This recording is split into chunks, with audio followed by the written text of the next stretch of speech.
love Juice drummer. So did you rush out and get a guitar, or? Yeah, well, a cardboard one. Yeah. Straight away, made a cardboard one. Used to do gigs in my Mars with the cardboard guitar, whichever beard at the time I was going out with. And, I had loads of beards back then. And they all got thrown in the canal, every beard I had.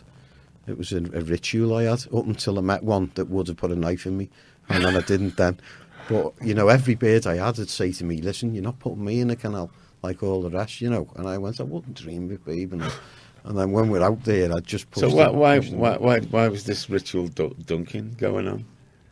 I just thought it was funny, and it was just. Was it like a test for them or something? We rule the house, mate. As I say, you've got to imagine, it was my house. My ma done what I told us. You remember Derek and Clive, don't you? The swearing and all that. Well, we used to lock my ma out the living room and have that on dead loud. And I'll give you an example here. Big fat mate come round, Anita from Green Park, and she's going, I wouldn't have it, Marge. I would not have it. That's terrible. Everyone's hearing that. And we went, right, let's get Anita. Come on, let's get her. So we went out, grabbed her, and there's about 4 of us at least swinging her. We walked a few edges down, and we swung her. And she didn't think she was going, but she did. We threw her through this big edge, and she just disappeared. It was weird. But we rule the house, mate. And I suppose the extreme example, my mum had gone to Green, but I had whatever mates whenever I wanted, whatever time of night or day, and my mum had gone to the Green Park estate to look at a 3-piece suite. So we thought, it'd be a good idea if we burn the old one, right? So we sat on the old one in the garden and set it on fire for a laugh to see who could sit on it the longest.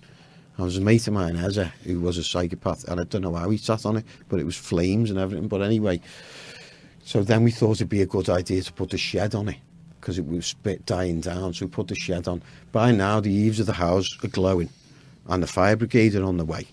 My mum's walking back from Green Park Estate, and she's thinking, God, look at that, that must be a big fire, that. And the closer she's getting, she eventually realises that's on my street. And then it's my house kind of thing. But by the time she gets there, the fire brigade have bladdered the garden. It's just a foot of ash. It's like a nuclear zone, and all the house is dripping wet. And the reason I'm telling you this is because we lead on to a little bit onto the Pies promotional thing. We can't talk about the Pies without talking about the bridge, can we? The railway bridge on the M57. Mate, what's the story behind that? God, mate, there's so many funny Pie stories, because I'm somebody who, through my life, when I've had money around me, I've always spent it on things. Yeah. And I've always spent it on follies. And, I've written a list down, and I'm never going to be able to cover it. But, I could tell you the airport story. That one is quite funny. Yeah, well, they're all funny. There's been the Grand National. We've been there 3 times with banners. If you look at the Void National, if you look at the coverage, you'll see us at the first fence with a 30-foot banner which says the Pies at the Nash, Nash.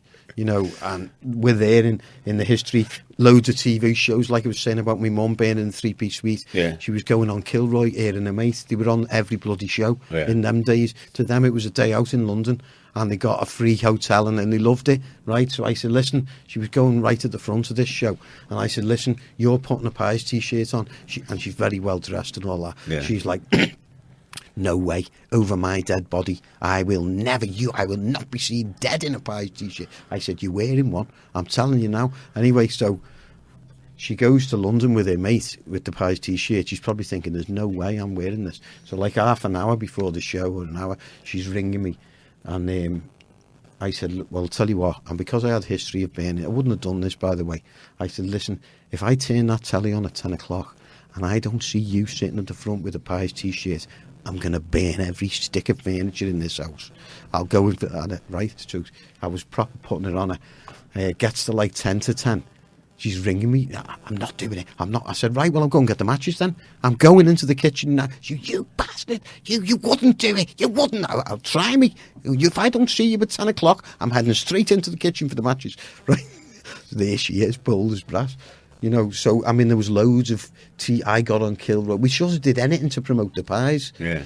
I went on the Grand National, I'd run to the winner's enclosure, I'd be jumping up and down with the winning horse, then I'd run straight to the bookie and get under the brolly with him. You know, by the last race, I was getting dragged off by people, you know, it was all that. But the airport, probably one of the funniest, right? I'd with a woman and I'd met her, I was managing a car garage, right? I've got to tell you the extended story, and this is only one of them. I was managing a car garage and I met this woman, got with her, she was living with me, we had a baby, and all of a sudden I went back to pies. So within, you know, a couple of years of knowing her, of being a manager of a car garage, now I'm painting airports, I'm playing on top of Walton Jail and doing all mad weird stuff that she wasn't expecting. So the relationship was extremely strained.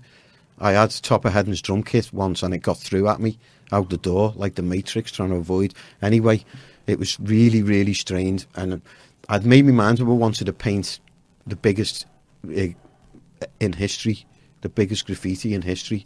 So we planned on doing it on the old airport, and it was 170 foot long, 600 quid in Santex one coat, and 3 members of staff, right, to do it with me.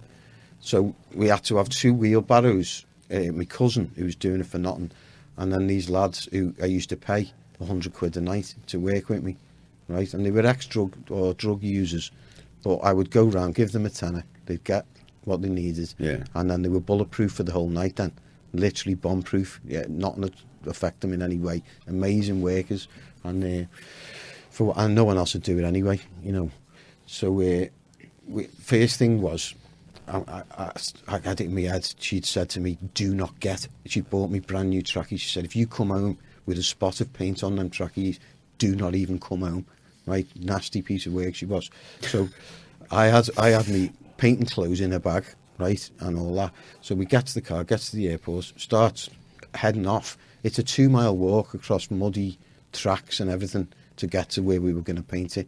It was literally next to the takeoff of the new airport. Yeah. And people said to me later, you know, I can't believe it, I was going to Amsterdam and I seen the pies. You know, it was massive, like, and anyway, so get there, start, just about to start, and I went, oh my God, I forgot me clothes, and it was summer, so I was thinking, oh shit, I just can't get paint on these, panicking then. So I thought, I'll just have to do it in my undies. There's no other way, like, so I took all my clothes off apart from my undies, and then we started painting this thing. So I first took about half an hour to mark it out, and then everyone else is just rolling. And after like 2 hours, you know, it was red, white and blue. White, yellow and red. After a few hours, we're just rolling it. Obviously, I'm quite hairy. I was just covered from head to toe with spots of red, yellow and paint. And there was, you know, during the night, there was a couple of people who didn't realise we were there, because after a few hours, we're not even talking. We're just labouring, you know, and a few people didn't see us, and they just came upon a naked man painting the airport in the middle of the night. You know, they just legged it the other way, you know.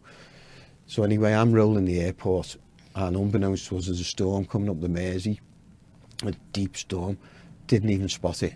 And we've got roller poles on the airport anyway. There was an enormous crack. I had rubber trainers on, but it blew me off my feet. It literally was within 20 yards of where it hit the ground, and I saw purple balls and red balls and electricity. So I landed like a frog on the floor, and the first thought was, I'm alive, because it was that loud. I was alive. And then I looked over one shoulder, and my cousin had just gone into, it was so loud and so shocking, he was just running as fast as he could, like his legs were coming up to the sides of his head. He'd just gone like that, running. And I looked round to the other 2 lads, you know, and they went, oh, the peas come out well, Frank.